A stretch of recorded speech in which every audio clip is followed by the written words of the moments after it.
Did you know that long ago, on a lonely, cloud-shrouded mountain, a voice from the sky changed the world forever?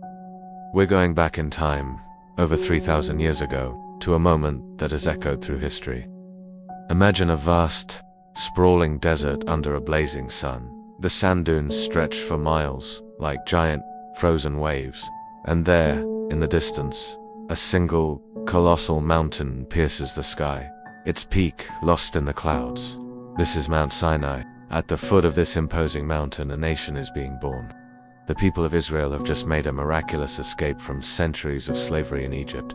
They walked through the sea on dry land, an event that defied all logic. Now, led by a man named Moses, they are camped in the shadow of this mysterious peak. The air is thick with anticipation. A strange quiet has fallen over the thousands of tents that dot the landscape. The only sounds are the flapping of canvas in the wind and the hushed, nervous whispers of the people. They've been told that God is about to speak to them, but how? From where? The suspense is building, like a storm gathering on the horizon. Their leader, Moses, begins his ascent. He climbs the mountain alone, leaving the entire nation watching from below. The path is treacherous, steep, and covered in loose rock. As he disappears into the clouds, the hearts of the people below beat with a mix of fear and awe. Days turn into nights, and the people wait. And then, it begins. The ground beneath their feet starts to tremble. The entire mountain shakes violently. Thunder, louder than anything they've ever heard, cracks through the air, and blinding flashes of lightning split the dark sky. A thick, dark smoke, like the smoke from a massive furnace, completely envelops the mountaintop. It glows with an inner fire, and through it all, a sound emerges. A long, piercing blast from a trumpet, an unearthly sound that echoes through the valleys and shakes them to their core. The people are terrified. They shrink back from the mountain, their faces pale with fear, yet they can't look away. What kind of incredible power was this? From the heart of the fire and smoke, God's voice calls out to Moses, inviting him to the very summit. And there, amidst the tempest, God speaks. His voice isn't a gentle whisper, it's a force of nature, like the thunder itself. And he gives Moses 10 fundamental rules, 10 principles for living that would become known as the 10 Commandments.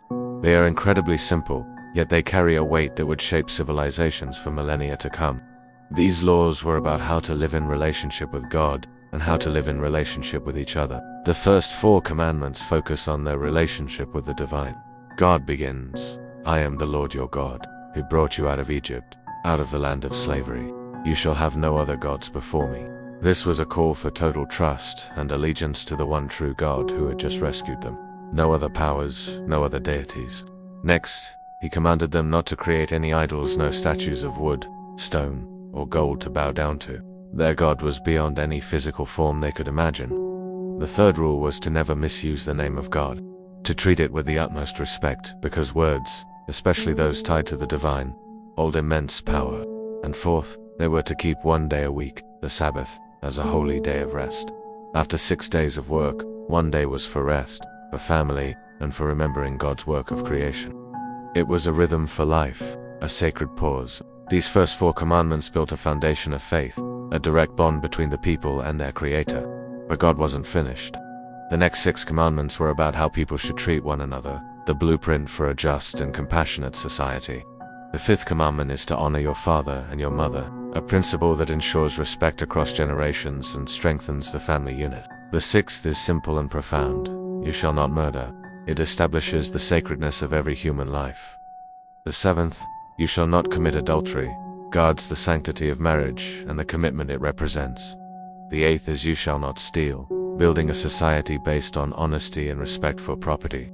The 9th, you shall not give false testimony against your neighbor, is a command for truthfulness and justice, protecting people from lies and slander. And finally, the 10th commandment, you shall not covet.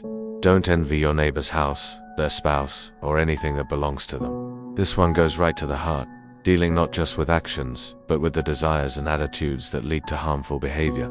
It's a call to find contentment and stop the poison of envy before it can take root. When the voice from the mountain finally falls silent, the thunder subsides, and the fire recedes, Moses begins his journey back down. As he emerges from the clouds, the people see that something has changed. His face is radiant, glowing with an otherworldly light from being in the presence of God, and in his hands, He carries 2 tablets of stone, inscribed with the 10 laws, written by the very finger of God. So why was this single event so monumentally important? Think about it. These weren't just random rules. They provided a moral compass, a clear distinction between right and wrong that was desperately needed. For this fledgling nation of former slaves, it was the Constitution that would bind them together. It formed the bedrock for their laws, their culture, and their identity. But its influence didn't stop there. These principles of loving God and loving your neighbor became the ethical foundation for countless societies around the globe. They provided order, stability, and hope. The sheer wonder of this moment is staggering. A God who is invisible, all-powerful, and who can make mountains tremble, is also a God who cares deeply about the details of everyday human life. A God who is interested in justice, honesty, and how we treat our families. This encounter with a voice from the fire transformed the Israelites from a scattered group of refugees into a unified nation with a shared purpose and a moral code. As time marched on, these 10 simple statements endured. They have been carried through centuries of war and peace, translated into countless languages, and have inspired millions upon millions of lives. They are studied in synagogues, churches, and mosques, and their principles are embedded in the legal systems of nations across the planet. And yet, the mystery remains. Why this specific mountain? Why were these the words chosen to be spoken from the fire? It's a powerful reminder that sometimes the most profound truths can have the humblest beginnings. From a lonely mountain and a voice of thunder came a set of simple rules that continue to resonate in our noisy, complicated world. They are a timeless call to listen for the voice of what is right, what is just, and what is true. Thank you so much for joining us on this journey back in time. If you found this story as amazing as we do, please give this video a thumbs up, subscribe to our channel, and do you want to forget to hit that notification bell so you won't miss our next deep dive into history's most incredible moments. We'll see you in the next video.